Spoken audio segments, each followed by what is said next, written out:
वालेकुम सबको।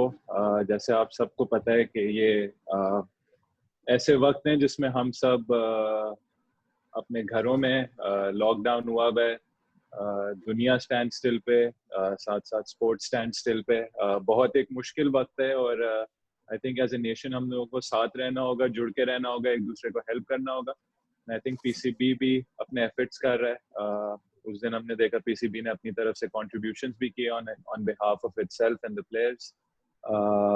और पीसीबी ऑलरेडी आई थिंक ये एक नंबर भी स्टेट हुआ था, already is looking after 220 cricketers and I am sure क्योंकि पाकिस्तान की क्रिकेट की इंस्टीट्यूट है तो will be looking to help out many other cricketers as well. काफी हमें अजीब सा लग रहा है, घर में बैठ के इतनी आदत नहीं है घर में रहने की। आई थिंक हमारी फैमिलीज भी हमसे काफी अब तंग आ गई हैं। सीजन बहुत अच्छा गुजरा है। पाकिस्तान में क्रिकेट वापस आई है, पाकिस्तान में तीनों फॉर्मेट्स वापस आए हैं, टेस्ट क्रिकेट स्पेशली पाकिस्तान में वापस आई है। अपने हमारे शायकीनों ने हमारे प्लेयर्स को आके अपने ग्राउंड्स में देखा है। कराची और लाहौर के साथ रावलपिंडी और मुल्तान के स्टेडियम्स में भी क्रिकेट शुरू हुई है। आई थिंक एक ओवरऑल सक्सेस रहा है। पीएसएल के साथ भी पाकिस्तान क्रिकेट के लिए सक्सेस रहा है, पाकिस्तान के लिए एक बहुत बड़ी सक्सेस रही है कि इंटरनेशनल क्रिकेट वापस आई है, पीएसएल वापस आई है पाकिस्तान में। अथॉरिटीज को क्रेडिट देना चाहिए। पीसीबी ने बहुत अच्छे एफर्ट्स किए हैं और उम्मीद करता हूँ कि ये एक स्टार्ट है जिसकी वजह से और बड़ी टीमें और बड़े इवेंट्स पाकिस्तान में आएंगे इंशाल्लाह। थैंक यू सो मच शान। क्वेश्चंस का आगाज करते हैं। आलिया पहले आपसे क्वेश्चन लेते हैं।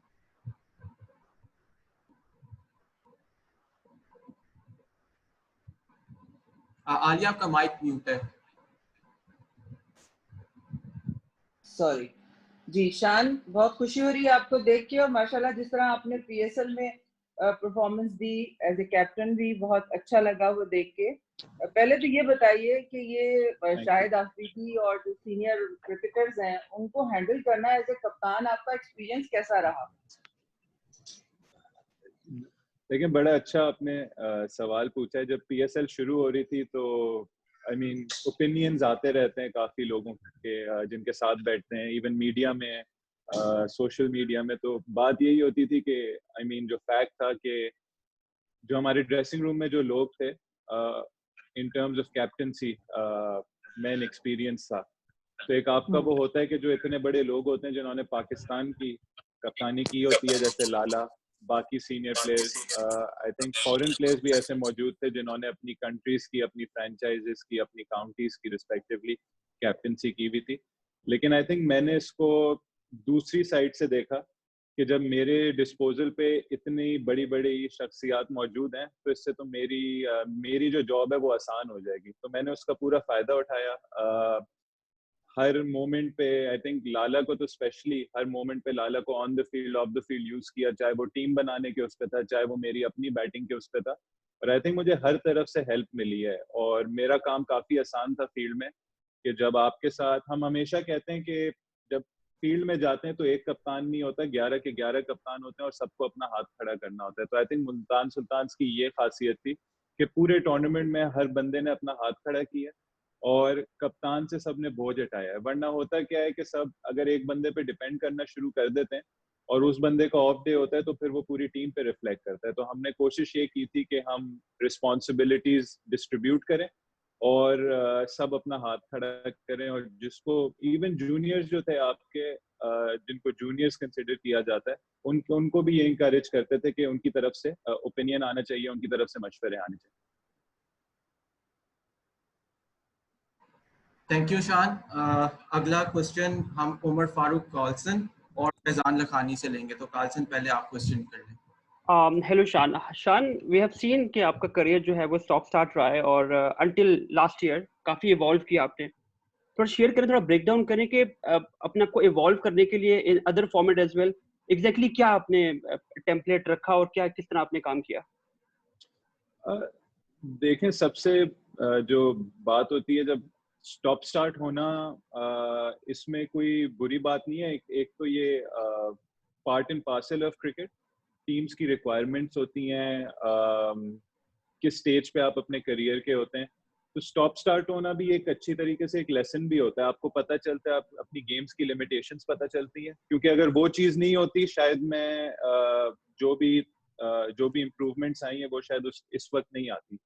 तो आप जो भी मिस्टेक्स करते हो, जो भी आप टीम से ड्रॉप होते हो, इन एंड आउट होते हो, वो आपको काफ़ी चीज़ें सिखाती है, आपको ये सिखाती है कि टीम में रहने के लिए आपको क्या करना होता है।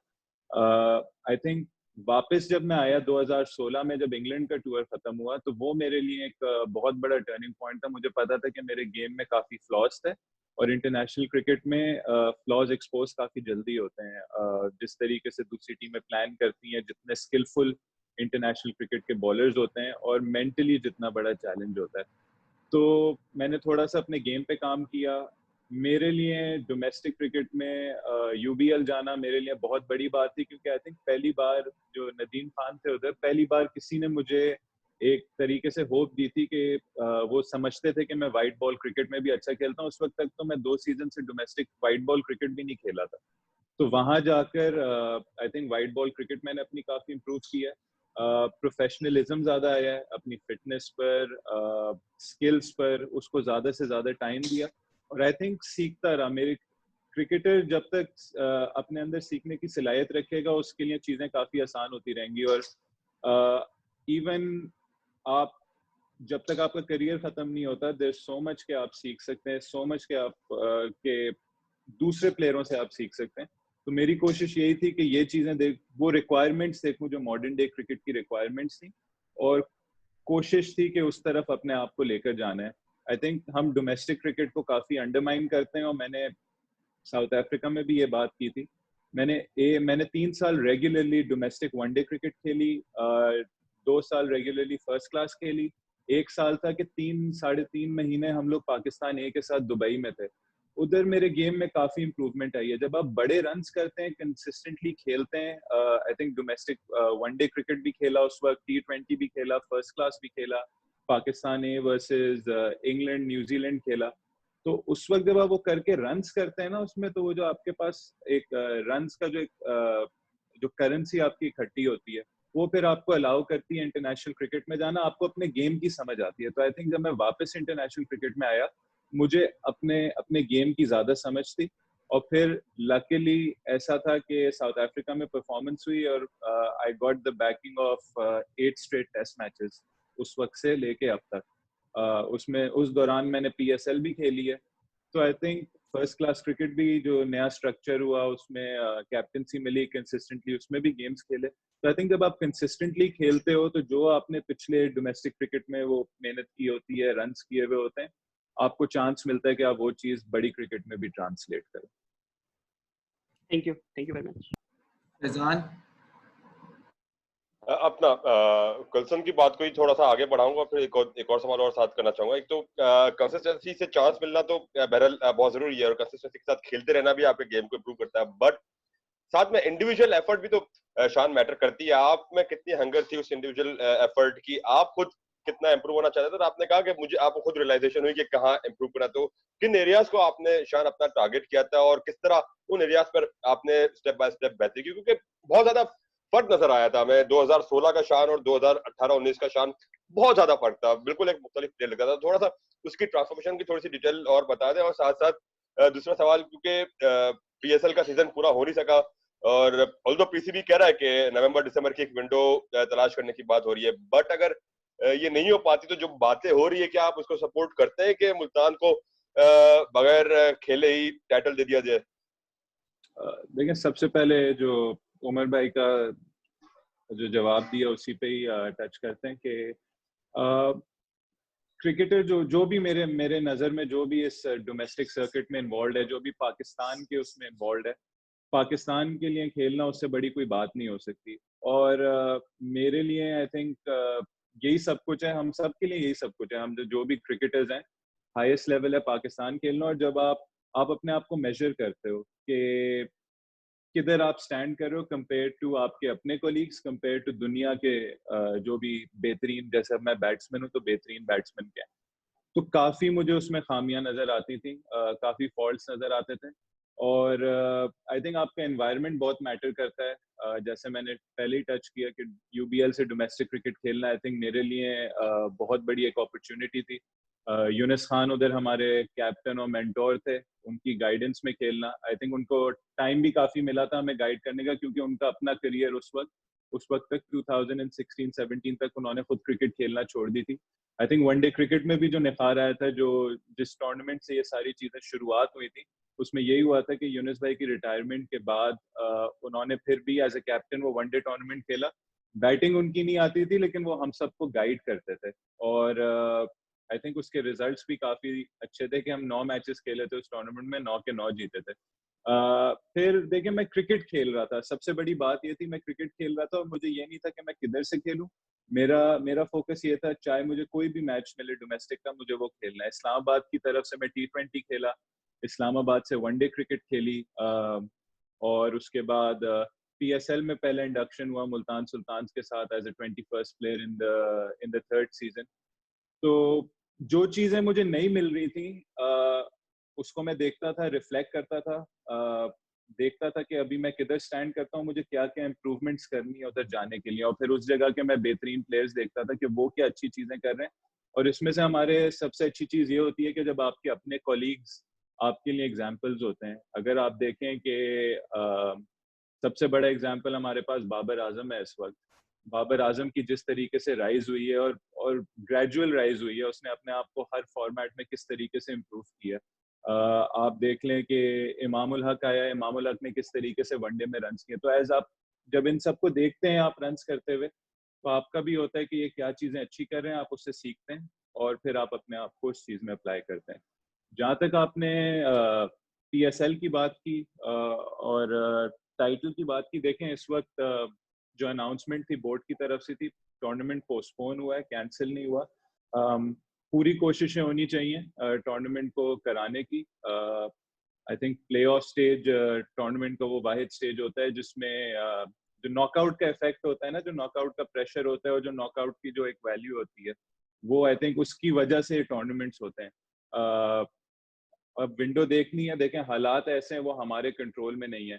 आई होप सूटेबल विंडो मिलती है, नहीं मिलती तो आई थिंक अगेन ये PCB और फ्रेंचाइजेस का डिसीजन है। जो डिसीजन है, हम प्लेयर्स हैं, हम एक्सेप्ट करते हैं, और आई थिंक कोशिशें लेकिन पूरी होनी चाहिए कि इन मैचेस को, इन प्लेऑफ्स को, जो इनका फॉर्मेट था, वो दोबारा से कराया जाए जब भी पॉसिबल हो, at a suitable time. Asif Khan and Mazhar Arshad. बहुत शुक्रिया शान। मैं आपसे ये जानना चाहूंगा, एक तो आपकी जो जिस तरह से आप इन्वॉल्व हुए उस पर तो बात हुई है, लेकिन ये बताइएगा कि एक इंडिविजुअल के लिए कितना जरूरी है अपने आप को फिटनेस के एतबार से या टेक्निकलिटीज के हिसाब से एट पार रखना, कि ये PCB की ज्यादा जिम्मेदारी होती है या एज एन इंडिविजुअल प्लेयर के ऊपर ज्यादा?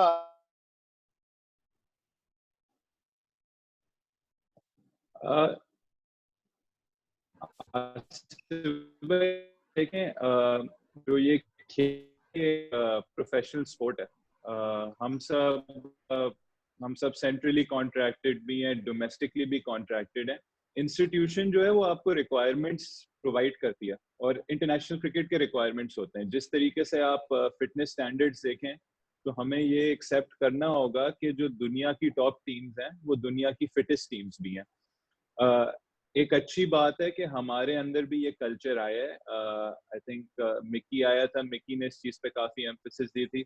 मिसबा भाई आए हैं, मिसबा भाई ने इसको उससे एक स्टेप आगे जाके इस पे और एम्फेसाइज किया है। और इसमें कोई फैक्ट नहीं है कि दुनिया की बेस्ट टीम्स दुनिया की फिटेस्ट टीम्स भी होती हैं।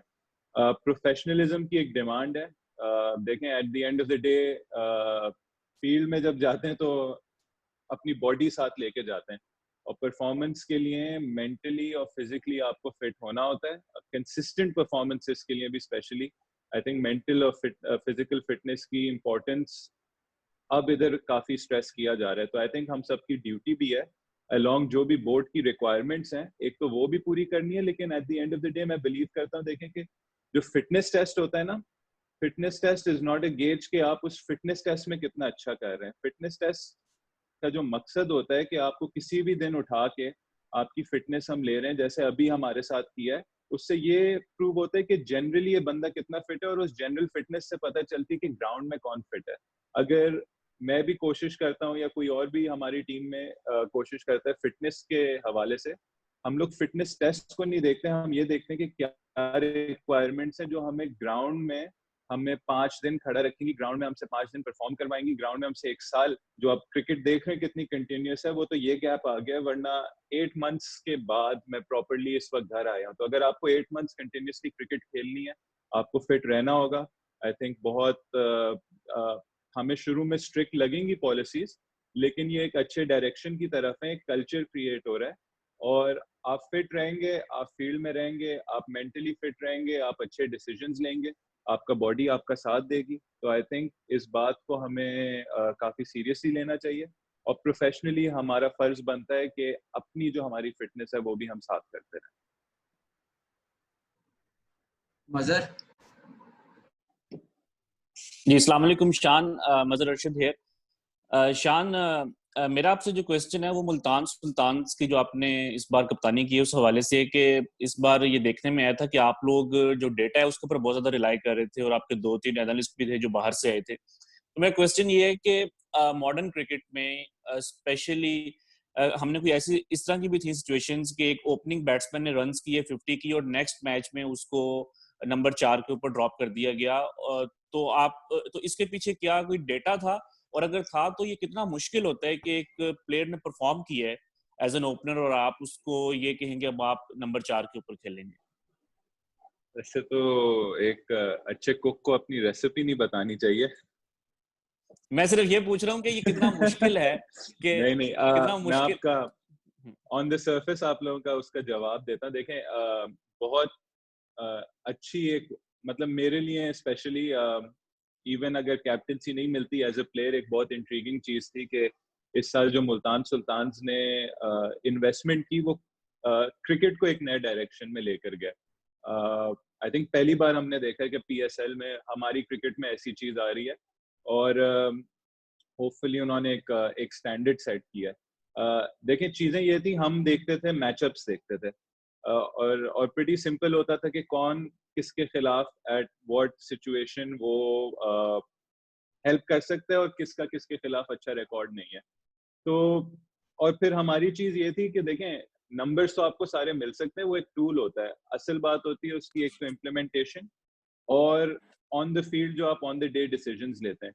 और दूसरी चीज ये थी कि हमने ये डिसाइड किया था from the very first day कि हम फ्लेक्सिबिलिटी दिखाएंगे, ठीक है, और हम ये नहीं देखेंगे कि कौन बड़ा नाम है कौन छोटा नाम है, जिसकी ऑन द डे रिक्वायरमेंट होगी, टीम के लिए रिक्वायरमेंट होगी, वो खेलेगा। आई थिंक इसका जो सबसे बड़ा एग्जाम्पल था कि हमने बहुत बड़े बड़े इसमें डिसीजंस लिए, जैसे जेम्स विंस और रवि बोपारा को हमने कराची किंग्स के खिलाफ हमने स्विच किया, बोपारा प्लेइंग 11 में आया, विंस को प्लेइंग 11 से निकाला।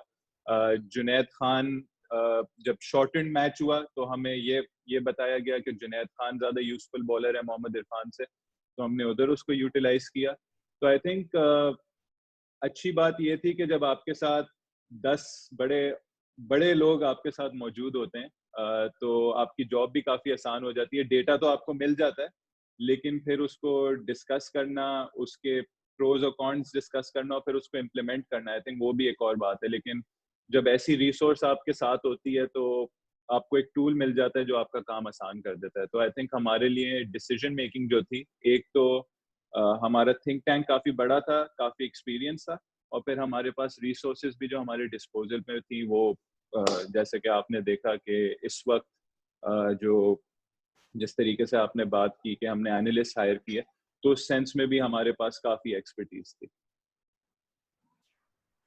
फरहान निसार और आरफा फरोज।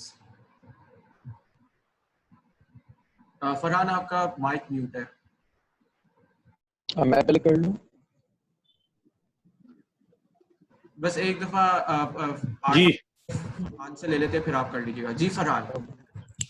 शान, डोमेस्टिक क्रिकेट पे आपने काफी तफसीलन बात कर दी, और असल जो ट्रांसफॉर्मेशन थी आपकी वो यूबीएल से खेलते हुए हुई थी, मैं उस पर बात करना चाह रहा था। तो उसी से रिलेटेड मेरा क्वेश्चन ये है कि हम आमतौर पर अपने कोचेस को बिल्कुल ही निगलेक्ट कर देते हैं कि जो प्लेयर डोमेस्टिक में जाता है वो बेहतर होके नहीं आता। तो यहाँ पे इंडिविजुअल का भी रोल काउंट होगा कि अगर नदीम खान के पास शान मसूद जैसा प्लेयर जाए तो अपने आप को एक बेहतर प्लेयर बना के, वाइट बॉल का प्लेयर बना के सामने लेके आ सकता है। और इसी से लिंक मेरा क्वेश्चन ये है कि आपने मिकी आर्थर के साथ भी काम किया, अभी एंडी फ्लावर भी थे, तो पाकिस्तानी कोचेज और जो बाहर के कोचेज हैं उनमें बेसिक फर्क क्या है? मैं बेहतर ये नहीं पूछ रहा कि बेहतर कौन है, जो उनके काम करने का तरीकाकार है उसको किस तरह से आप देखते हैं? देखें, जैसे आपने डोमेस्टिक क्रिकेट की और कोचेस की बात की, मैंने इस वक्त सिर्फ as a mentor Nadeem Khan का नाम लिया। आई थिंक मेरे करियर में काफ़ी और भी, जैसे मैं पाकिस्तान ए खेलने जब गया था 2018 में, वहाँ से अब्दुर्रहमान के साथ मेरी काफ़ी अच्छी रिलेशनशिप बनी। वो असिस्टेंट कोच थे, उनके साथ काफ़ी टाइम गुजारे इन टर्म्स ऑफ जो भी टेक्निकलिटीज़ हैं गेम की, जो भी मेंटल रिक्वायरमेंट्स हैं प्लेयर्स की। फिर लकीली ये हुआ कि पाकिस्तान कप भी 2018 में उसके हेड कोच वो थे, और फिर जो साउथ पंजाब की टीम बनी उसके भी हेड कोच वो थे। उनके साथ एक बहुत अच्छा रिलेशनशिप बना है। आई थिंक अभी श्रीलंकन सीरीज जिस वक्त हुई है, अभी पाकिस्तान का जो सीजन गुजरा, ऑस्ट्रेलिया, श्रीलंका, बांग्लादेश, उसके बाद भी मैंने श्रीलंका सीरीज के बाद नेशनल एकेडमी में काफ़ी टाइम गुजारा शाहिद असलम के साथ। तो हमारे इधर बहुत सारे कोचेस मौजूद हैं हमारे अपने सेटअप में जो ऑन द ग्राउंड काम कर रहे हैं और प्लेयर्स को बेहतर कर रहे हैं। तो आई थिंक हमें पेशेंस दिखानी चाहिए अपने कोचेस के साथ भी, अपने सेटअप के साथ भी। बहुत अच्छी रिसोर्सेज मौजूद हैं हमारे पास जो प्लेयर्स की डेवलपमेंट करती हैं, और at the end of the day यही बात होगी कि जितना प्लेयर क्रिकेट खेलेगा और उसके साथ, देखें, गलतियां कर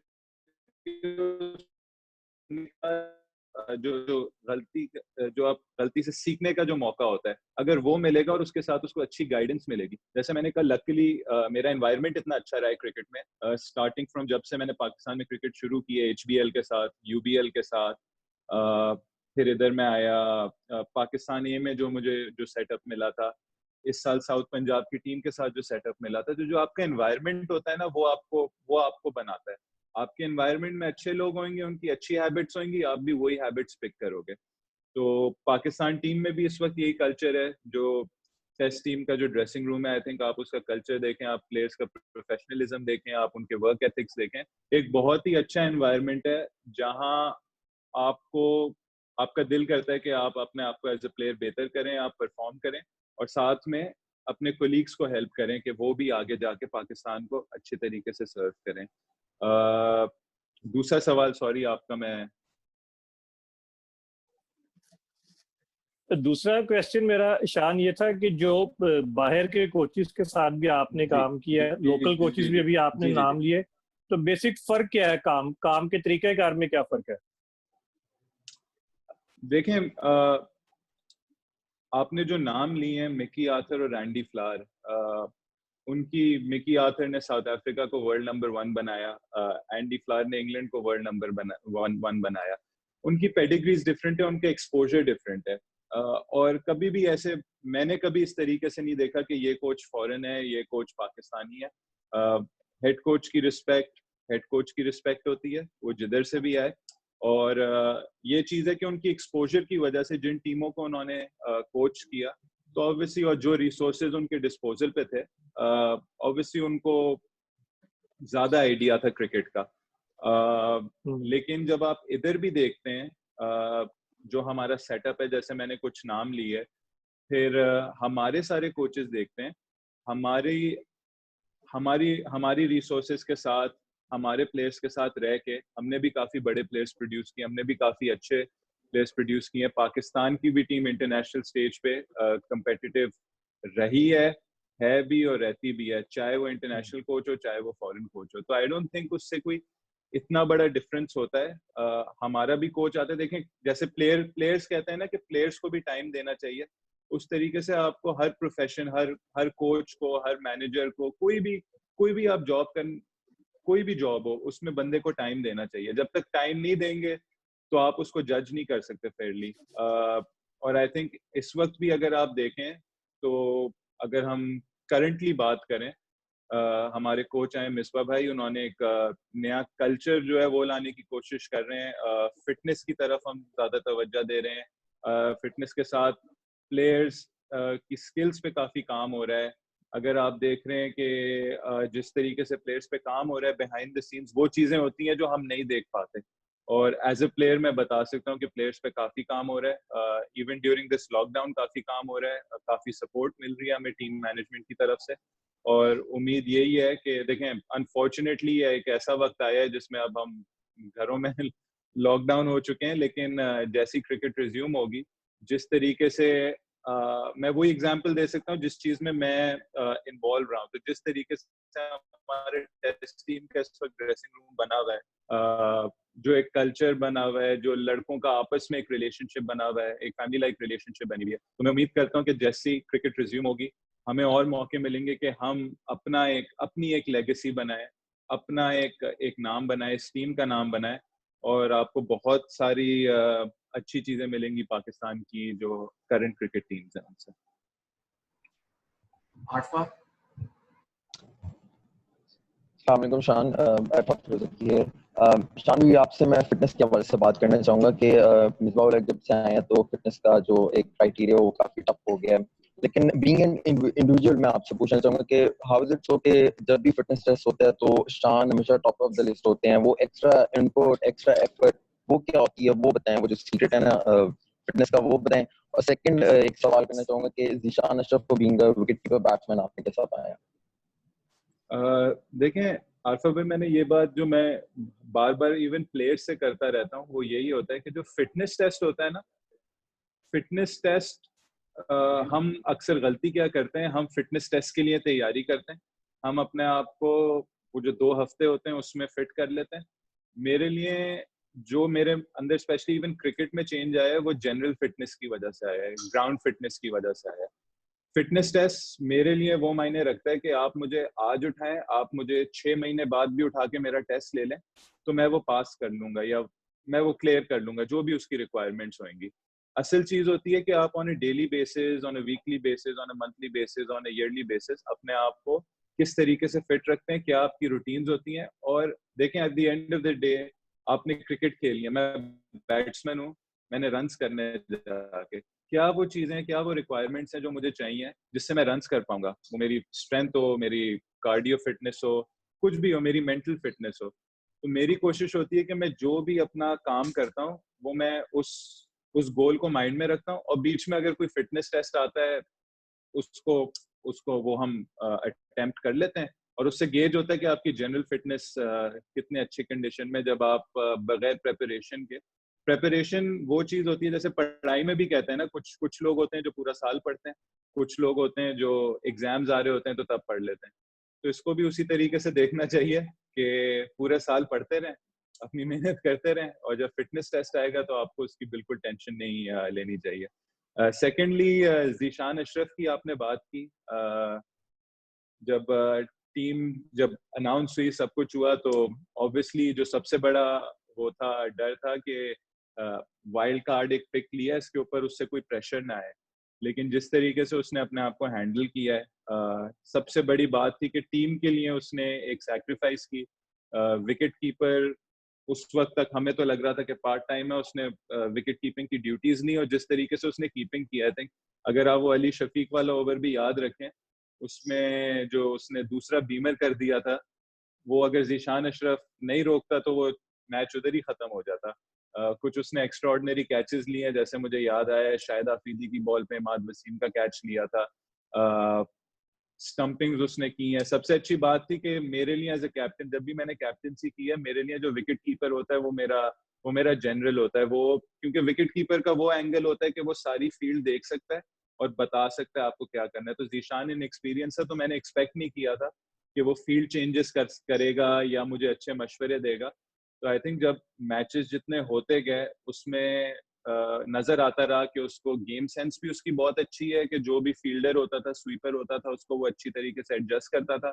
जो भी मशवरा होता था कि इस वक्त ये बॉलर लग सकता है, वो भी जरूर देता था। तो जब आप देखते हैं किसी की क्रिकेटिंग ब्रेन अच्छी है ना, तो आप फिर आप उसको एज अ प्लेयर एनालाइज करते हैं। फिर उसकी 2 नॉक्स खेली थी, एक लाहौर में इस्लामाबाद के खिलाफ, एक कराची में पेशावर ज़ल्मी के खिलाफ। वो दोनों एक्स्ट्रा ऑर्डिनरी नॉक्स थी और उसने अपनी फ्लेक्सिबिलिटी दिखाई। उसने नंबर 6 पे भी बड़ा अच्छा 50 किया है, उसने ओपन आके भी बड़ा अच्छा 50 किया है। तो जब प्लेयर टीम के लिए खेलता है, फ्लेक्सिबल होता है, और फिर देखें उसकी जो एबिलिटी है वो सबके सामने, वो मेरी तारीफ से, मेरे कमेंट से उसकी एबिलिटी ऊपर नीचे नहीं होगी, वो सबके सामने एक बहुत ही अच्छा पाकिस्तान को प्लेयर मिला है। डोमेस्टिक क्रिकेट में जिस तरीके से उसने दिखाया है सबको कि सेकंड 11 में आप रन्स करोगे, परफॉर्मेंसेस करोगे तो आपको फर्स्ट में भी चांस मिलेगा।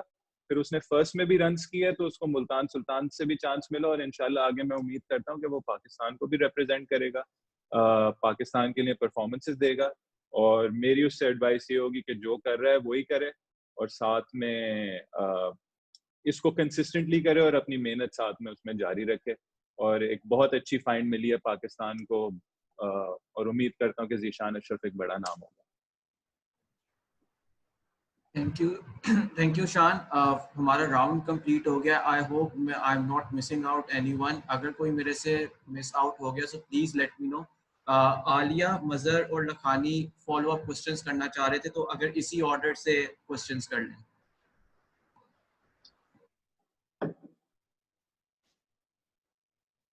आपका माइक म्यूट हुआ है। एक तो ये कि देखिए हमारे जो ओपनर्स हैं, जैसे हम दुनिया में देखते हैं वाइट बॉल में, खुसूसन अगर रोहित शर्मा को हम देखें, वार्नर को देखते हैं, हम जेसन रॉय को हम देखते हैं, तो एक अटैकिंग मोड में नजर आते हैं हमारे उनके दुनिया के प्लेयर्स। जो हमारे ओपनर्स हैं वो टेंटेटिव नजर आते हैं, चाहे कितनी भी कंडूसिव बैटिंग ट्रैक हो।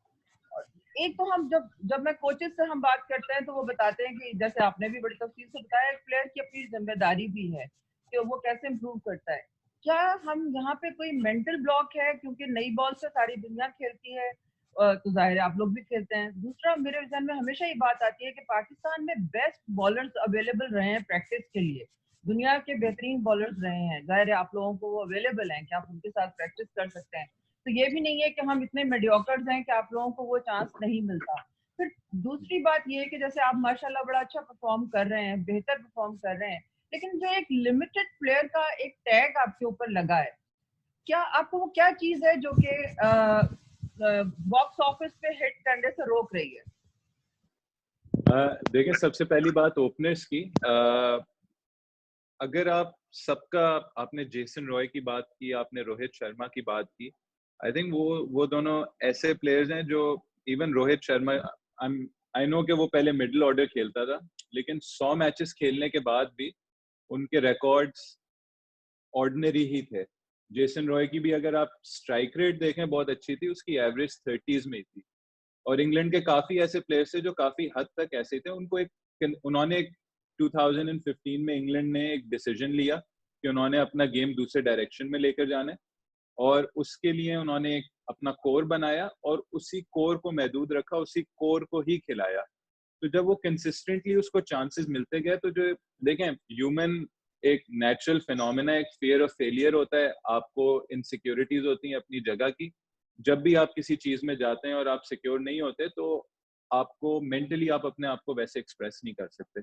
लेकिन उनको उस चीज की सिक्योरिटी दी गई, और ओवर अ लॉन्ग टाइम, फिर आपने देखा 2015 में उन्होंने वो चीज शुरू की, 2019 में उनको उस चीज का रिजल्ट मिला इंग्लैंड टीम को। तो वो 4 साल थे।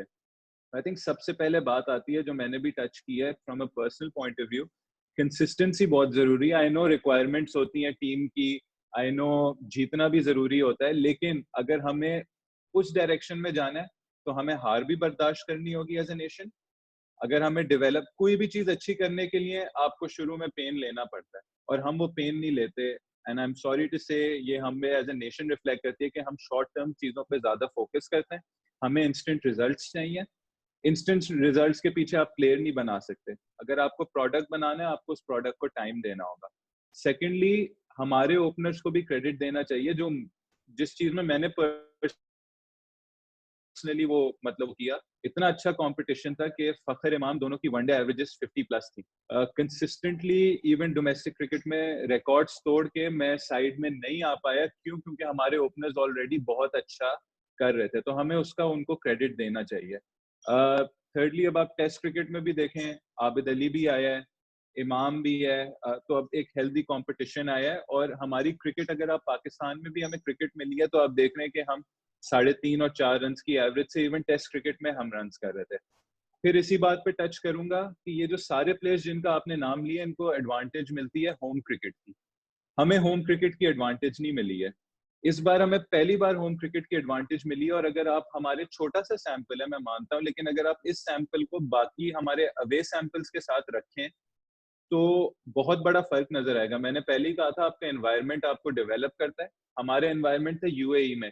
यूएई में T20 में पार स्कोर 140 to 160 होता था, तो उसमें आपको एक सर्टेन वे खेलना होता था। वनडे क्रिकेट में भी 250 एक बहुत अच्छा स्कोर होता था, तो आपको एक सर्टेन वे खेलना होता था। उधर जाके आपको ये लग्जरी नहीं थी कि जैसे इंडिया में पिचेस होती हैं, जैसे ऑस्ट्रेलिया में, इंग्लैंड में पिचेस होती हैं, वाइट बॉल क्रिकेट में, इवन साउथ अफ्रीका में, आपको वो लग्जरी यूएई में नहीं मिली, आपको पाकिस्तान में मिल सकती थी। क्योंकि अगर आप हमारे डोमेस्टिक क्रिकेट देखें, पाकिस्तान कप्स भी देखें, 350 रन भी आराम से चेस हो सकते हैं। तो अगर ये लग्जरी हमें इंटरनेशनल क्रिकेट की पाकिस्तान में मिलती तो आपको काफी फर्क नजर आता।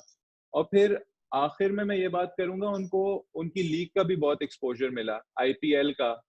England players all over the globe अब खेलते हैं। तो जब एक आम बात हो जाती है कि रोहित शर्मा डेल स्टेन को ऑन अ वीकली बेसिस खेल रहा है, तो वही डेल स्टेन जब इंटरनेशनल क्रिकेट में आएगा तो वो चीज तो उसने 100 बार देखी हुई है। हमारे लिए उस वक्त ये मुश्किल हो रही थी कि एक तो हमारी क्रिकेट भी होम पे नहीं थी और हमें काफी कम क्रिकेट मिल रही थी। अभी भी आप देखें, इस साल बाकी टीम से अगर आप कंपेयर करें, हम 6 से 8 टेस्ट मैचेस खेलते हैं, बाकी टीमें 15 टेस्ट मैचेस खेलती हैं। हम 20 वनडेज खेलते हैं, बाकी टीमें 40 वनडेज खेलती हैं। तो थोड़ा से इस बात को भी हमें लॉजिकली देखना चाहिए, थोड़े से पेशेंस रखनी चाहिए। और प्लेयर बनाने के लिए, ऐसा प्लेयर बनाने के लिए, बॉक्स ऑफिस प्लेयर बनाने के लिए आपको कंसिस्टेंसी देना बहुत जरूरी है। क्योंकि प्लेयर की जो कॉन्फिडेंस, क्रिकेट एक ऐसा गेम है, स्पेशली एज अ बैट्समैन, एक बॉल का खेल है। 30 दिन आपके साल में अच्छे जाते हैं, बाकी जो 330 दिन होते हैं, 335 दिन होते हैं, उसमें या तो आप अपना गेम इंप्रूव कर रहे होते हो, या तो आपको वो शौक लगता है कि आपसे परफॉर्मेंस नहीं हुई है। तो अगर वो 30 दिन का हमें पूरी तरीके से फायदा उठाना है, तो हमें भी इस तरीके से on the course of 4 years हमें प्लेयर्स बनाने होंगे।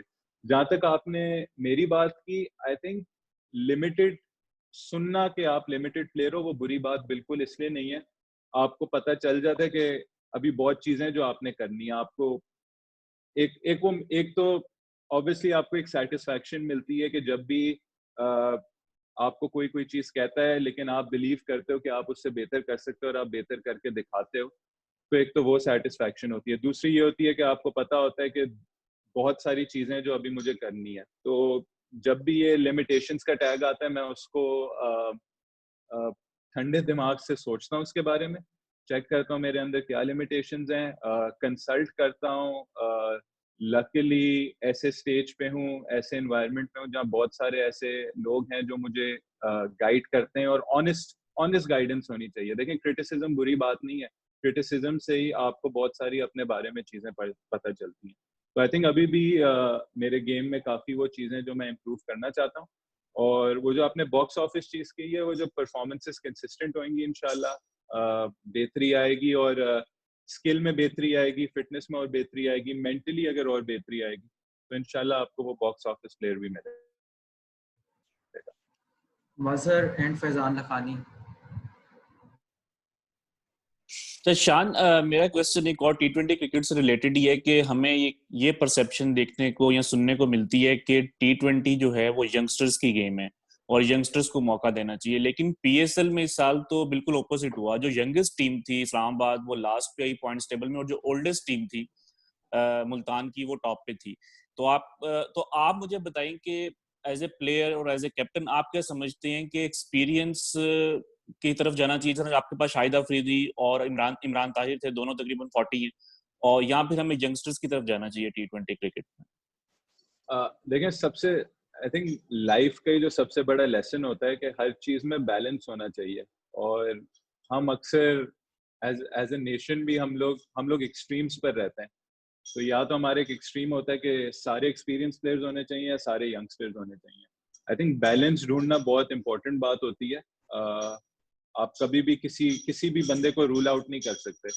और अगर आप अपना एक ओपन और फ्लेक्सिबल सिस्टम रखते हो कि ये रिक्वायरमेंट्स हैं, और इन रिक्वायरमेंट्स में चाहे आप 40 साल के हो चाहे आप 18 साल के हो, अगर आप रिक्वायरमेंट्स फिट करते हो तो you are more than welcome. तो हमारी टीम में एक ये वाला कल्चर था। और फिर अगर आप देखें एक्सपीरियंस के साथ, एक्सपीरियंस एक तरफ थी हमारे पास काफी ऐसे इनएक्सपीरियंस प्लेयर्स थे, यंग प्लेयर्स थे डोमेस्टिक क्रिकेट के, इवन जिन्होंने डोमेस्टिक क्रिकेट इतनी ज्यादा नहीं खेली भी थी।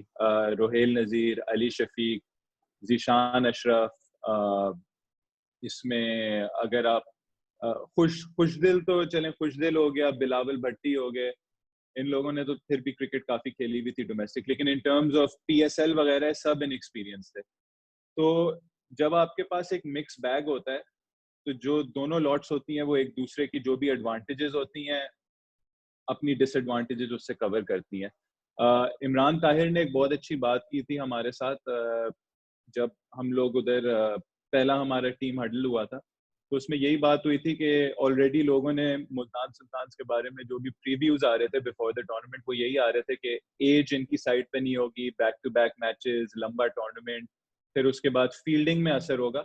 इमरान ताहिर ने कहा कि उन्होंने अपनी जो आईपीएल क्रिकेट है वो खेली है ज़्यादातर चेन्नई सुपर किंग्स के साथ, और चेन्नई की, अगर आप मुझे करेक्ट कर दिएगा अगर मैं गलत होऊंगा, उनकी एवरेज एज शायद सबसे ज़्यादा है आईपीएल में, और अगर आप वैसे ही उनके देख लें काफ़ी ज़्यादा उनके एक्सपीरियंस प्लेयर्स हैं उधर। वो कहते थे कि हम लोग बेसिक्स अपनी बिल्कुल ठीक करते थे फील्डिंग में, और हमारा भी काम बनता है मुल्तान सुल्तान्स में कि इवन दो हमारी एवरेज एज बड़ी होगी हमारे ऑन द फील्ड, लेकिन जो हमारे बेसिक्स है ना, हमें अपने बेसिक्स पे काम करना है, चाहे वो जूनियर प्लेयर हो चाहे वो सीनियर प्लेयर हो।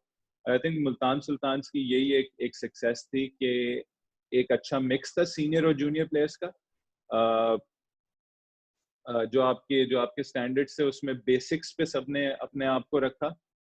कोई भी आपको, अगर आप मुल्तान की टीम उठा के देख लें, आपको कोई भी नहीं लग रहा होगा किसी ने एक्स्ट्रा ऑर्डिनरी परफॉर्म किया होगा, कि कोई नंबर 1 बैट्समैन होगा, कोई नंबर 1 बॉलर होगा। आई थिंक एक extraordinary innings Rilee Rossouw की थी, उसके अलावा अगर आप देखें तो बहुत सारी टीम कॉन्ट्रीब्यूशंस थी। तो आई थिंक बहुत इंपॉर्टेंट है कि हम एक्सट्रीम्स पर ना जाएं, एक्सपीरियंस भी हो, आपके साथ यंगस्टर्स भी हो।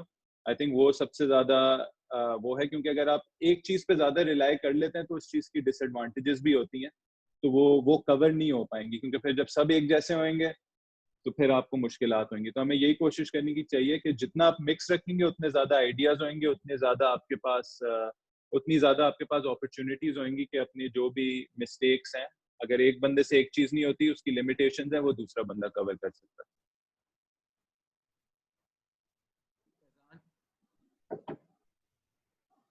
शान, अब जल्दी से पूछना चाहूंगा, आपने भी इस चीज को फेस किया, प्रॉब्ली इमामुल हक भी इस चीज को फेस कर रहे हैं, कितना मुश्किल होता है एक प्लेयर के लिए जब वो टीम में आता है और वो रिलेटिव भी होता है या किसी प्लेयर का या किसी ऑफिशियल का या किसी बोर्ड मेंबर का या किसी एक पब्लिक फिगर का, तो उस प्लेयर के लिए अपने आप को मनवाना कितना मुश्किल हो जाता है, और कुछ भी वो प्लेयर करता रहे फील्ड में, उसके लिए पर्ची का लफ्ज बार बार उससे अटैच किया जाएगा, तो ये चीज कितना हर्ट करती है एज अ क्रिकेटर, क्योंकि इमाम भी इस चीज को रन्स करने के बावजूद फेस करते आए, आपके भी यही लोग आप पर ताने मारते रहे, और भी काफी प्लेयर्स के साथ इसी तरह होता रहता है, तो ये चीज कितना हर्ट करती है और कितना मुश्किल कर देती है। और चलते चलते यही बता दें कि do you support cricket behind close doors, वो अगर क्लोजिंग रिमार्क्स अगर आप ये भी कह दें तो। देखें फैजान भाई, इसमें जब आप इतने एक्सपीरियंस नहीं होते, इतनी मैच्योरिटी नहीं आई होती, तो इमोशनल रिएक्शंस काफी होते हैं। तो इनिशियली ये एक ऐसी चीज थी जो मुझे इमोशनली काफी हर्ट करती थी। मतलब वही जो बात होती है कि दिल पे लेने वाली बात होती है। लेकिन जैसे ही टाइम गुजरता गया, आपको ये पता चलता है कि जो भी एक तो ओपिनियंस, ये वाले ओपिनियंस जो होते हैं, जो पर्सनल ओपिनियंस होते हैं, ये बिल्कुल मैटर नहीं करते, और आपकी जो भी जजमेंट होगी वो आपका एज ए प्लेयर होगी। तो आप अपनी उस चीज पे आप फोकस करें जो भी आपके कंट्रोल में। और आई थिंक इमाम ने भी इसका बड़ा अच्छा एग्जाम्पल दिया है उसने इस बात को कभी दिल पे नहीं लिया, और जो उसके अपने कंट्रोल में था वो उसकी अपनी क्रिकेट थी। उसने अपनी क्रिकेट के साथ उस चीज को बिल्कुल ही प्रूव किया। अगर आप उसका रिकॉर्ड उठा के देख लें ओडीआई का, जिस तरीके से उसने 50 की एवरेज से खेलना कोई छोटी बात नहीं है।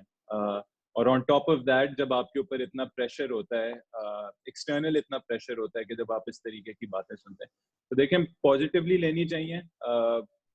जब आपको ऐसी कोई बात करता भी है और उसके on top of that if you just stick to your own job और आप अपनी परफॉर्मेंसेस देते हो, तो उससे ये पता चलता है आपको एक मेंटली आप कितने डेवलप होते हो, उससे स्ट्रांग होते हो।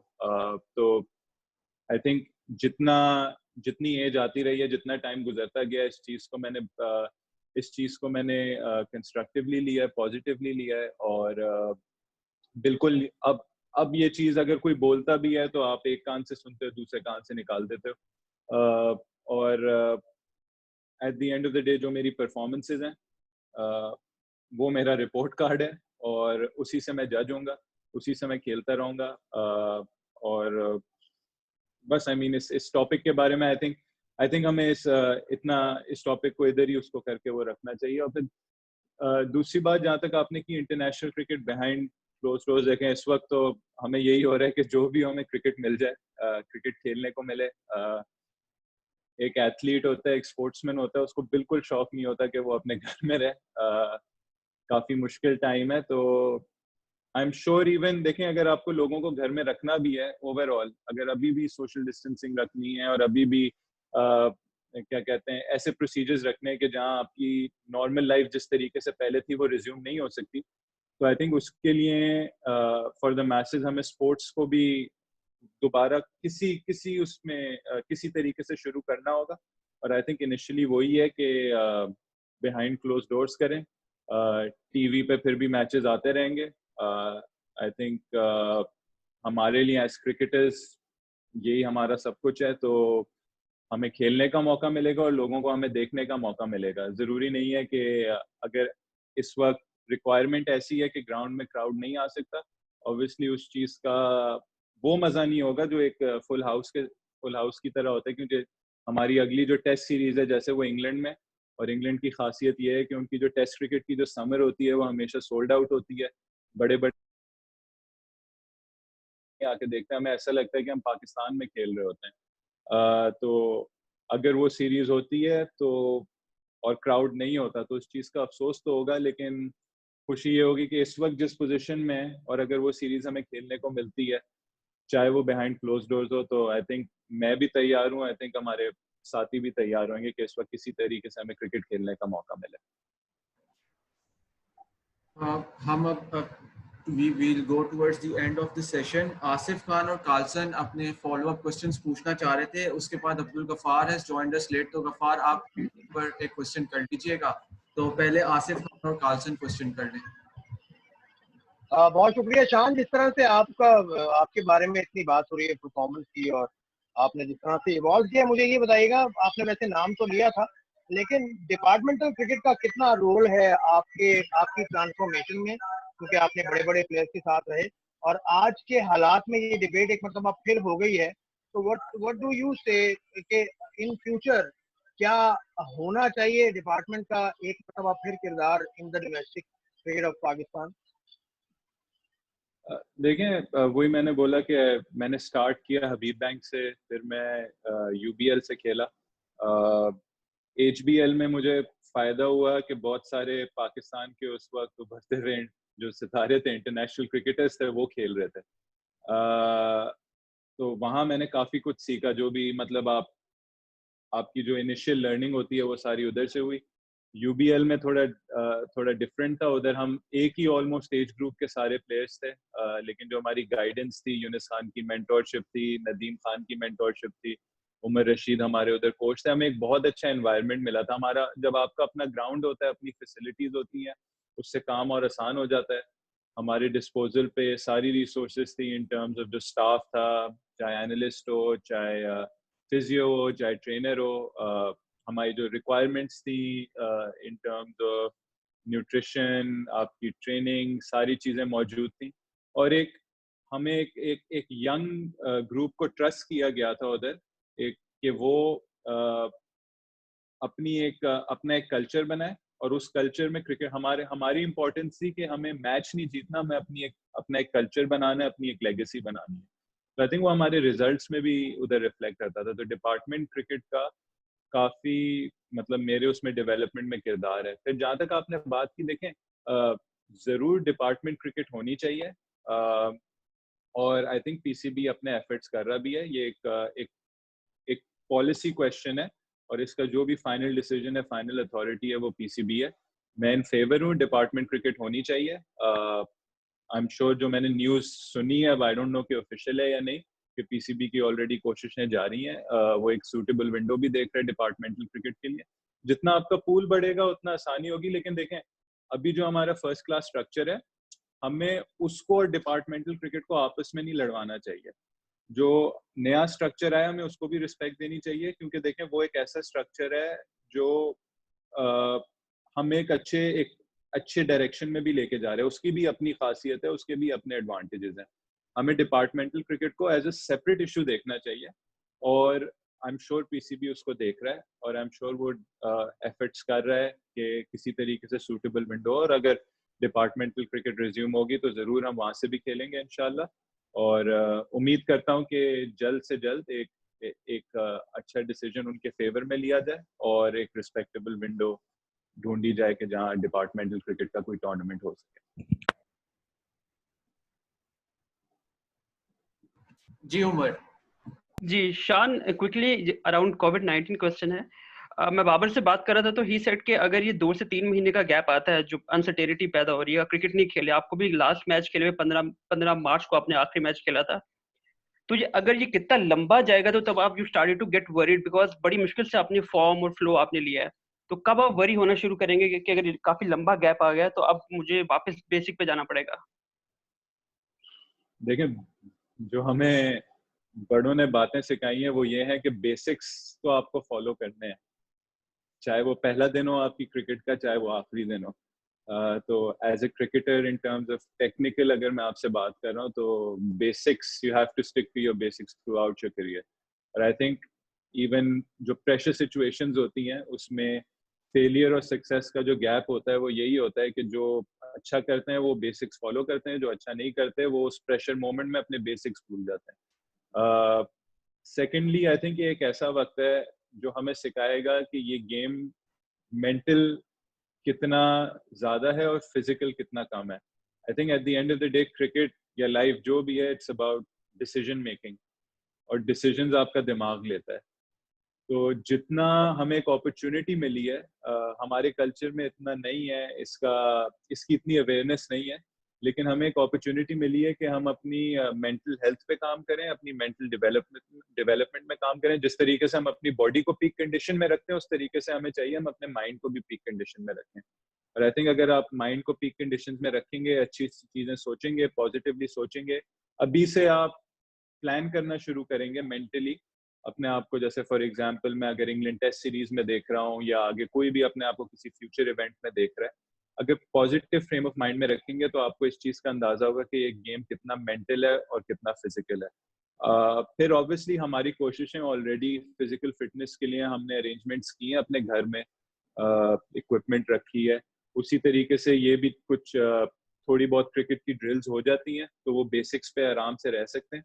कोई ऐसा बैटिंग कोई ऐसा स्किल नहीं है जिसके लिए आपको पूरा नेट भी चाहिए हो। कभी कभार बेसिक्स के लिए आपको छोटी सी भी जगह आपके काम आ जाती है। जब हम सब ने गेम सीखा था तो या तो कोई छोटी छोटी गलियों में खेलता था, कोई टेप बॉलों से खेलता था, कोई रस्सी पे बॉल वो ड्रिल करके कोई बस पूरा दिन मारता रहता था। तो आपको अपने रूट्स कभी, अपने बेसिक्स कभी नहीं भूलने चाहिए। और ऑब्वियसली अगर ये थोड़ा और ज्यादा प्रोलॉन्ग हो गया तो फिर थोड़ी सी हम और कोशिशें करेंगे कि कोई ऐसे एरिया में कहीं नेट लगा दें, कोई बॉलिंग मशीन का इंतजाम कर लें, कोई चीज कर लें जिससे हम गेम से इन टच रहें। अपने आप को इस वक्त मेंटली स्ट्रांग करना है और फिजिकली अपने आप को बस टॉप अप करते रहने ऑन ओकेजन्स। तो यही कोशिश होगी। आई डोंट थिंक कोई रस्टीनेस आएगी अगर आप अपने आप को मेंटली अच्छे फ्रेम ऑफ माइंड में रखेंगे।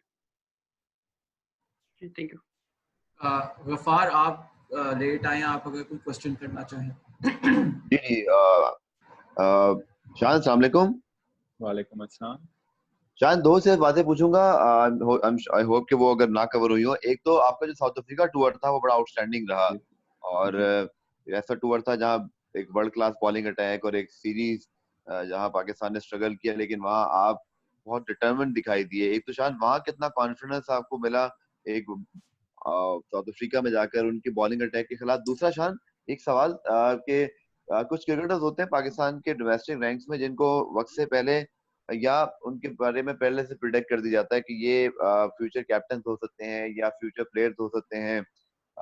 आई थिंक दो तीन प्लेयर्स माजी में रहे हैं रिसेंट पास में, उनमें आपका भी शुमार होता है, जिनको ना सिर्फ क्रिकेट के हवाले से केवल एज अ बैट्समैन आप आगे जाएंगे, लीडरशिप क्वालिटी के हवाले से भी। वही चीज हमने मुल्तान सुल्तान के हवाले से आपके साथ देखी कि आपने वहाँ ना सिर्फ कैप्टनसी अच्छी की बल्कि आप उस फॉर्मेट में अच्छा खेले जहाँ अभी आपको पाकिस्तान के लिए मौका नहीं मिला था। तो शान ये होता है, स्ट्रगल थोड़ा सा मुश्किल होता है कि जब आप एक थोड़ा सा बर्डन कैरी कर रहे होते हैं, आपको टैलेंट या फ्यूचर के लिए रेट किया जा रहा हो, और अगर एक आध परफॉर्मेंस ऊपर नीचे हो जाए तो फिर लोग उसी तरह आपको जल्दी जज भी कर लेते हैं। तो आपने कभी ऐसा फील किया प्रेशर? स्टार्ट करते हैं साउथ अफ्रीका वाली बात से। साउथ अफ्रीका का मैंने पहले ही इस पे टच किया हुआ है कि उससे पहले 3 साल जो डोमेस्टिक क्रिकेट खेली थी उसने, और उसमें रन्स हुए थे। जब भी आप रन्स करते हैं आपके साथ एक एडेड आपके साथ कॉन्फिडेंस होती है, तो वो रन्स की कॉन्फिडेंस मैं साउथ अफ्रीका लेकर गया था। और वहाँ मैंने आई थिंक एक चीज़ डिसाइड कर ली थी कि मैंने आउटकम का सोचना छोड़ दिया था, और मैंने कहा था कि ऑन द डे जो भी सिचुएशन होगी, जो भी अंदर रिक्वायरमेंट होगी, मैं उसकी तरफ ध्यान दूंगा। आउटकम आए या ना आए वो मेरे हाथ में नहीं है। मेरे हाथ में मेरे अपने कंट्रोलेबल्स थे, जो मैंने अपने गेम पे काम किया था, जो मैं पीछे से रन्स करके आया हुआ था, और जो ऑन द मोमेंट मैं खेल रहा था। आई थिंक मेंटली एक बहुत अच्छे स्टेट में था साउथ अफ्रीका में। उन पिचेस पे ऐसे बॉलिंग अटैक के खिलाफ कॉन्फिडेंस मिला। लेकिन देखें, अगर कोई चीज़ अचीव करनी है हाईएस्ट लेवल पे, तो उसमें भी खामियां थी। स्टार्ट्स लिए थे, 2 बार 60 पे आउट हुआ, 2 बार एक बार 40s में, एक बार 30s में आउट हुआ। तो वो ऐसी चीजें थी जो मुझे कन्वर्ट करनी चाहिए थी उस वक्त। और वो आई थिंक ऑस्ट्रेलिया में भी रिफ्लेक्ट किया था कि ऑस्ट्रेलिया में भी 4 इनिंग्स थी, उसमें बहुत अच्छे अच्छे स्टार्ट्स मिले थे। आई थिंक हर इनिंग्स में अच्छे स्टार्ट्स मिले थे, और स्पेशली आखिरी इनिंग्स में जब 68 पे आउट हुआ था। तो इंटरनेशनल क्रिकेट वही है कि सबको अपॉर्चुनिटी मिलती है, लेकिन एक ही अमाउंट ऑफ अपॉर्चुनिटी मिलती है। शायद 10 अपॉर्चुनिटीज मिलेंगी। जो बड़ा प्लेयर होगा वो वहाँ 200 कर देगा, जो एवरेजेस होंगे वो 60, 70, 80 उसी में करते रहेंगे। तो अगर एक बड़ा प्लेयर बनना है तो उन स्टार्ट्स को कन्वर्ट भी करना है, क्योंकि हर बार आपको अपॉर्चुनिटी नहीं मिलती कि आप अच्छा खेल रहे होते, क्योंकि इंटरनेशनल क्रिकेट में हाईली स्किल्ड आपकी ऑपोजिशन होती है, और कंडीशंस भी टेस्ट क्रिकेट में, टेस्ट क्रिकेट का नाम ही टेस्ट इसलिए कि वो आपको टू द कोर टेस्ट करती है। लेकिन कॉन्फिडेंस उससे जरूर आया कि उन पिचेस में उस बॉलिंग के खिलाफ खेल के एक आपको कॉन्फिडेंस मिली कि हाँ, इस क्रिकेट में मुश्किल कंडीशंस में मेरे पास एबिलिटी है कि मैं बड़े स्कोर्स कर सकता हूँ। सेकेंडली जो आपने टैग की बात की, देखें वो क्रिकेटर की लाइफ में चाहे वो कोई भी हो, उसके ऊपर टैग्स आते रहेंगे।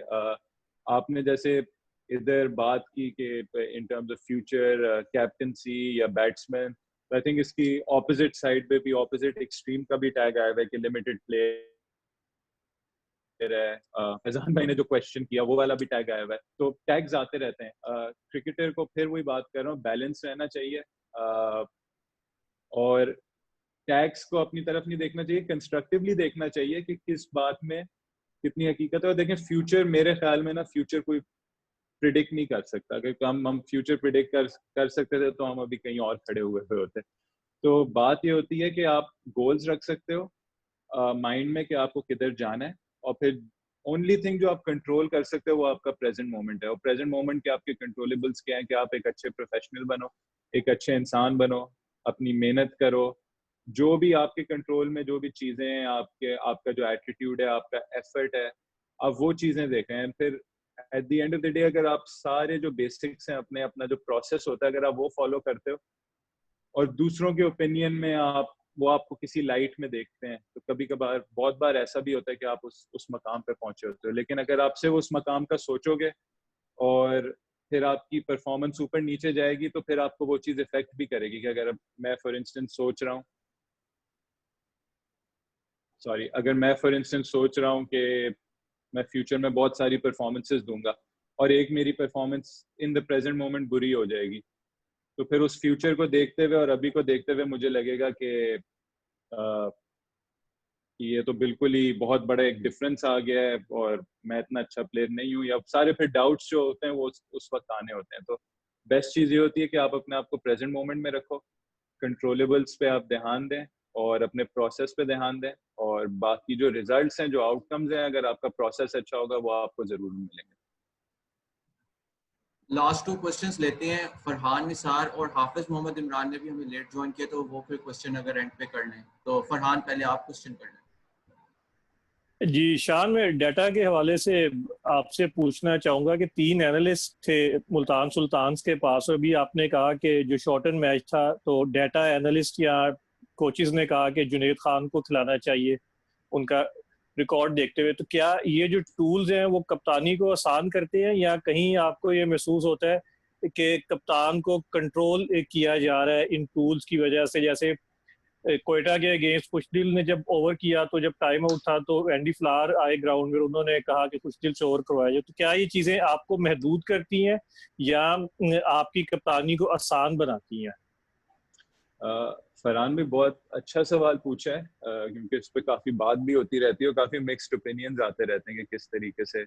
हमने फिर वही बात की थी कि हमारे डिस्पोजल पे ये रिसोर्सेज थी, 3 एनालिस्ट थे, नंबर्स भी हमें प्रोवाइड हो रहे थे, फिर बहुत सारे कोचेस जो हमारे पास थे, हमारे पास काफ़ी कोचेस थे और काफ़ी एक्सपीरियंस कोचेस थे।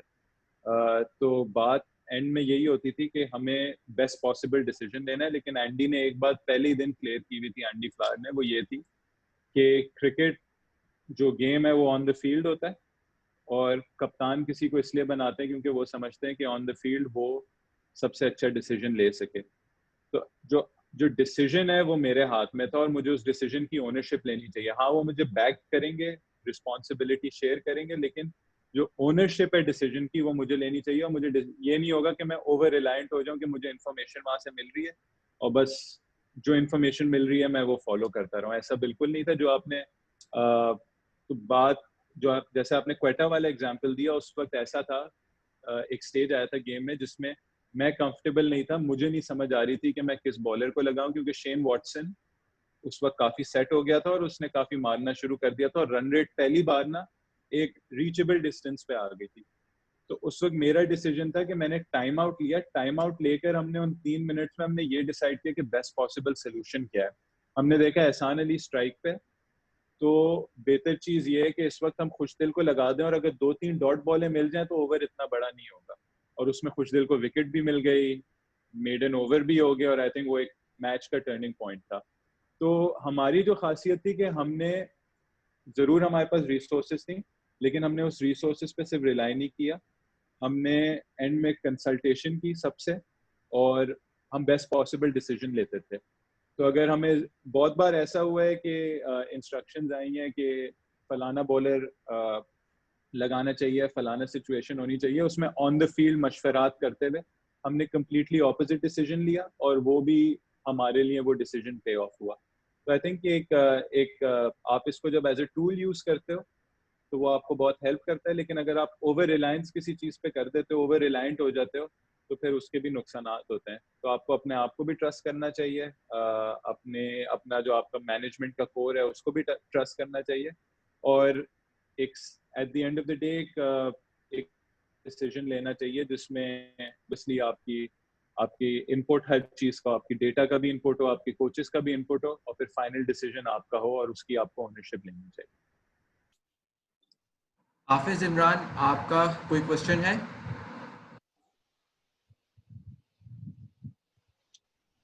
हेलो इमरान, आपको आवाज आ रही है मेरी?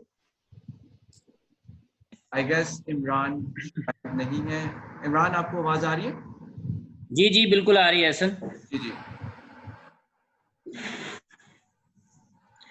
जी शान, आप किस तरह से देखते हैं जब करियर का आगाज आपका चला है और उसके बाद अब आप की जो गुज़िश्ता कुछ अरसे में देखते हैं कौमी सतह के क्रिकेट में हर फॉर्मेट में आपने अच्छा परफॉर्म किया है, तो आने वाले दिनों में आप समझ रहे हैं कि आप अपने आप को तैयार समझते हैं पाकिस्तान के लिए भी हर फॉर्मेट के लिए, और दूसरा ये है कि कितना आप देख रहे हैं जो पाकिस्तान में क्रिकेट वापस आई है, होम ग्राउंड पर हमें खेलने को मिल रहा है, और जिस तरह से अभी 2 श्रीलंका और बांग्लादेश की टीमें खेल कर गई हैं, ये नए आने वालों के लिए और जो खिलाड़ी 2009 से अब तक क्रिकेट खेल रहे थे उनको अपने मुल्क में खेलने का मौका नहीं मिला, तो ये किस हद तक खेल के फ़रोग के लिए और जो खिलाड़ियों की असल सलाहियतें हैं उनको उभारने में बड़ा मददगार साबित हो सकती है? देखिए, सबसे पहले हर क्रिकेटर की ख्वाहिश होती है कि वो पाकिस्तान को रिप्रेजेंट करे और पाकिस्तान को तीनों फॉर्मेट्स में रिप्रेजेंट करे। मुझे पता है कि इस वक्त मैं किधर स्टैंड करता हूँ, क्या चीज़ें मेरे कंट्रोल में, क्या चीज़ें, देखिए सिलेक्शन कभी मेरे कंट्रोल में नहीं होगी, लेकिन मैं हमेशा परफॉर्मेंस से अपने वर्क एथिक से, अपने प्रोफेशनलिज्म से मैं एक अपना केस बना सकता हूँ। तो अभी भी मुझे पता है मेरी क्या रिक्वायरमेंट्स हैं और मेरी पूरी कोशिशें होंगी कि इंशाल्लाह मैं उन रिक्वायरमेंट्स पे काम करूँ, उनको मीट करूँ और पाकिस्तान को तीनों फॉर्मेट्स में रिप्रेजेंट करूँ। सेकेंडली जो आपने बात की, देखें वही बात होती है कि अगर आप क्रिकेटर्स देख लें, बड़े बड़े प्लेयर्स देख लें, उनका होम रिकॉर्ड हमेशा उनके अवे रिकॉर्ड से बेहतर होता है। बहुत ही कम प्लेयर्स होंगे, गिने चुने प्लेयर्स होंगे जिनका आई थिंक ऑपोजिट केस होगा या बराबर होगा। तो ये चीज़ मिसिंग रही है हमारे प्लेयर्स से। डेब्यूज जो हम ज़्यादातर लोगों ने डेब्यूज भी किए हैं वो हमने किए हैं यूएई में किए हैं या किसी और फॉरेन कंडीशंस में किए हैं। इस साल आपको देखें कितने एग्जांपल्स मिले हैं। आबिद अली ने अपना डेब्यू पाकिस्तान में किया। आबिद अली की आप परफॉर्मेंसेस देखें जो उसने पाकिस्तान टेस्ट टीम के लिए, इवन वनडे टीम के लिए परफॉर्मेंसेस की हैं, कराची में वनडे में, कराची और पिंडी में टेस्ट क्रिकेट में। तो पाकिस्तान के लिए कितना बड़ा साइन है कि देख प्लेयर्स अपनी होम कंडीशंस में खेल रहे हैं, अपने क्राउड्स के सामने खेल रहे हैं, तो वो कितना बड़ा एक फैक्टर होता है कि उन दो चीज़ों की वजह से प्लेयर्स की परफॉर्मेंसेस में भी निखार आ रहा है। नसीम शाह की जो हैट्रिक थी, जो हम कहते हैं कि पाकिस्तान में बैटिंग पिचेस होती हैं, जिस पिच पे हमने 555 रन किए थे, उसमें जिस तरीके से नसीम ने, शाहीन ने, अब्बास ने, फिर पिंडी में बांग्लादेश के खिलाफ जहाँ हमने ऑलमोस्ट 400 ऑड रन किए थे, वहाँ हमने 20 विकेट्स, जो नसीम, शाहीन, अब्बास, यासिर शाह, तो ये आप कंट्रीब्यूशंस देखें कि ना सिर्फ हमारी बैटिंग में इम्प्रूवमेंट्स आई हैं, हमारी बॉलिंग में भी इम्प्रूवमेंट्स आई हैं। बांग्लादेश के खिलाफ हम T20 सीरीज भी जीते, उसमें हमें हसनैन को देखने को मिला, हारिस रऊफ मिला, तो बहुत पॉजिटिव साइंस हैं। फिर अगेन PSL पाकिस्तान में हुई है, उसमें PSL में हमें काफ़ी अपने उभरते हुए खिलाड़ी मिले, नए नए यंगस्टर्स आए हैं। हैदर अली का काफ़ी नाम देखें जिस तरीके से चला है, जिस तरीके से उसने परफॉर्मेंसेस दी हैं। उमर खान है, दिलबर ने लाहौर के लिए अच्छी की है, खुशदिल शाह, जीशान अशरफ, रोहेल नज़ीर। अब इस वजह से देखें पाकिस्तान में क्रिकेट आने से, सॉरी अगर मैं किसी का नाम मिस आउट करूं, लेकिन पाकिस्तान में क्रिकेट आने की वजह से बहुत फ़र्क आया और इंशाल्लाह मजीद आएगा जब और क्रिकेट पाकिस्तान में होगी। थैंक यू सो मच, बहुत बहुत शुक्रिया आप सबका यहाँ पे हमें ज्वाइन करने का। शान, आपका बहुत शुक्रिया, बड़े पेशेंटली आपने सब सवालों का थॉरली जवाब दिया। इसी तरह इस सेशन को आप इसको कंक्लूड करते हैं। स्टे सेफ एवरीवन, अपने प्यारों का ख्याल रखें। Thank you so much for coming. Thank you everyone. Thank you